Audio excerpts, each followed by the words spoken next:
सभापती महोदय, मंदिरातली दान पेटी फुटले आणि इकडे टीएटीचा पेपर फुटला. तुम्ही सांगा, एखादा पेपर जेव्हा फुटतं तेव्हा गरीबाच्या पोराचं मरण कसं होतं? 5 ते 10 लाख विद्यार्थीचा अभ्यास करत असतं, रक्ताचं पाणी करत असतं सभापती महोदय. आणि अशा वेळेस जेव्हा पेपर फुटता असा येतं त्यावेळेस आत्महत्याशिवाय दुसरा पर्याय राहत नाही. दादा भाऊ, आपण खऱ्या अर्थानं यावर लक्ष घालणं गरजेचं आहे. प्रस्ताव सन्मान्य प्रस्तावावरच आहे. परीक्षा ऑनलाईन जे करप्शन हे आहे घोटाळा 260 मध्ये तेच इथं आपण बोलतोय. मी त्याच विषयावर बोलतोय.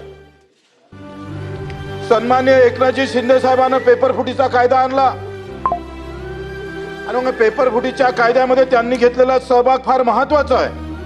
पण हे सगळं असताना जर आज आकडेवारी जर पाहिली सभापती महोदय, 2002 ते 2025 या कालावधीत 45 वेळा पेपर फुटले. 45 वेळा. किमान आपण 1658 लोकांना अटक केली.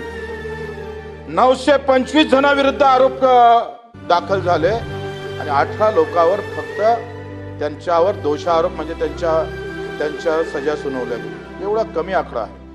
आणि आत्महत्या किती झाल्या? 2012 ते 2022 काँग्रेस असू दे, राष्ट्रवादी असू दे, सरकार कोणाचं जरी राहिलं ते सामान्य माणसाचं किती आहे, त्या सामान्य माणसासाठी किती उभं राहतं हे फार महत्वाचं आहे.